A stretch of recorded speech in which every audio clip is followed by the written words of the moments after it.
So in today's Crocktober recipe, this is actually our last one. Today is Halloween, so happy Halloween.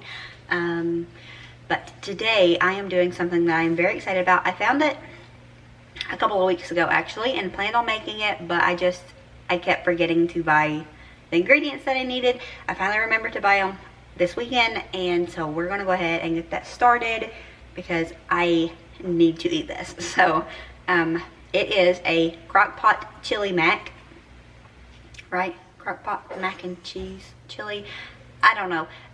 But all I know is it has carbs in it, it has more carbs in it, and it has cheese. So perfect for me.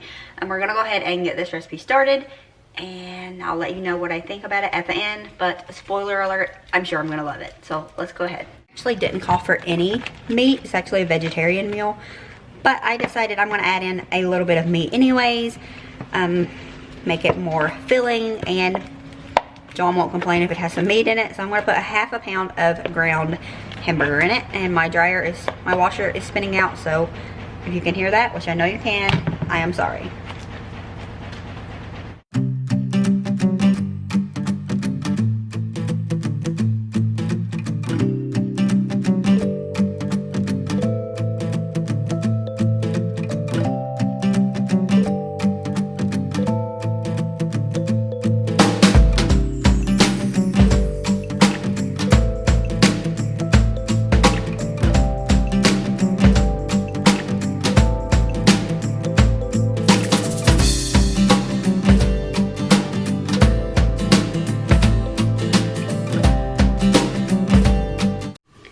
Alright guys, so I totally jumped the gun and accidentally forgot to include what you needed for the recipe. So we're going to go ahead and we're going to do that right now. Alright, so what you're going to need is you're going to need some tomato paste, some elbow macaroni, chili beans, kidney beans, an oil of your choice. I think this is grapeseed oil.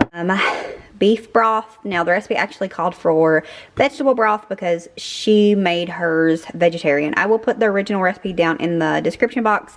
But along with that, I'm going to write out the way that I'm doing it because I hardly ever follow a recipe to the T. But anyways, where was I at? Beef broth. And then you need a can of tomatoes. I always just prefer the petite diced tomatoes. Usually, did I say tomatoes or potatoes? Either way, you need this. Okay, don't put potatoes in it, though it might be good. So you need that. And then since I did jump the gun, we've already got this almost done. This is half a pound of ground beef, half of onion, and 2 cloves of garlic. That's almost finished. And of course, the main star of the show here, maybe just me, I love cheese. You need some shredded cheddar. I don't have none because Jonathan finished mine off and I didn't buy any more this week. So I'm going to use this Cracker Barrel Sharp Yellow, which is actually my favorite cheese anyways. And then some good old Velveeta.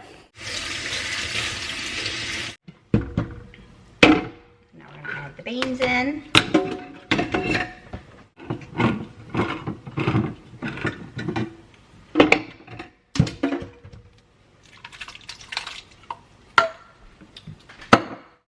We need 4 cups of our broth here.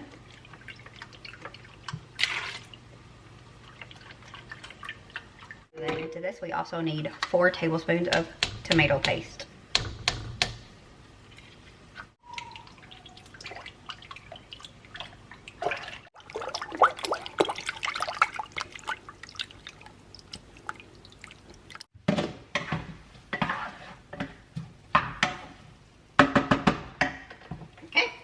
The meat mixture is done. I'm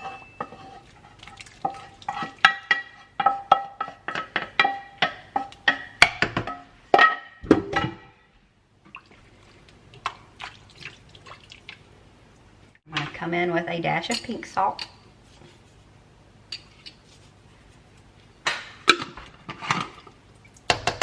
And then we're going to let that cook for about 2.5 hours, and then we'll check it and see if it needs to be turned down too low.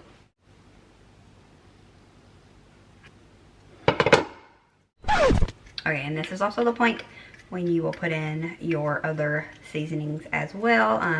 Paprika, cumin, chili powder, salt we already added, and then we're gonna go ahead and add this in there. She added cayenne pepper. I'm not doing that, so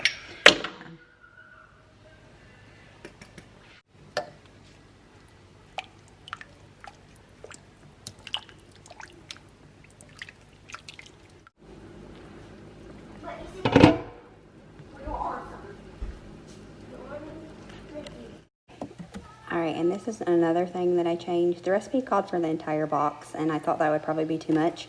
And I definitely still stand by that. I think a whole box would have been too much. So I just put in half of a box. And this was 45 minutes later. I came in and opened it up, and just look at it. I mean, this was so good. I could not wait till dinner, and I didn't. You'll see that in a minute. But I done 2.5 ounces of the sharp cheddar and then 3 ounces of the velveeta here. It was pretty good. But when I make it again, I'll probably do 5 ounces of the velveeta and about 3 ounces of the sharp cheddar, because the sharp cheddar had enough, I think, but I needed more of a mac and cheese flavor to it, you know what I'm saying? But this was really good either way. And then here we are, maybe like 5 or 6 minutes later, because I was done waiting. I was so ready to eat this, and the cheese was melty enough anyways. I just gave it another stir, and it was perfectly fine.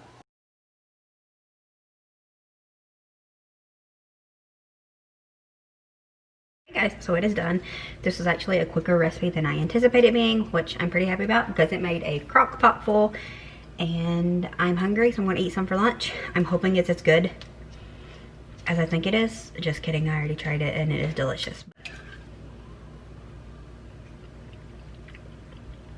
It is really, really good. Now, I took some cheese and just like made baby cubes and put on top of mine. You don't have to do that. You could use shredded or do nothing. But I just, for the aesthetics of it, I done it. But this is so good. Perfect comfort food. Just so good. So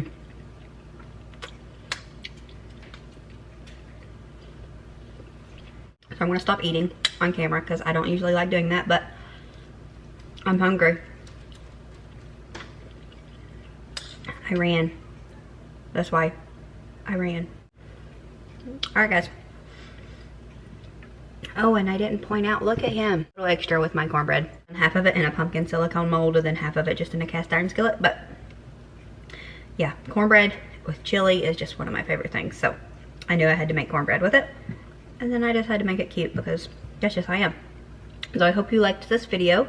This will be our last Crocktober recipe, but it's obviously not going to be my last recipe because I like to cook. I like to eat.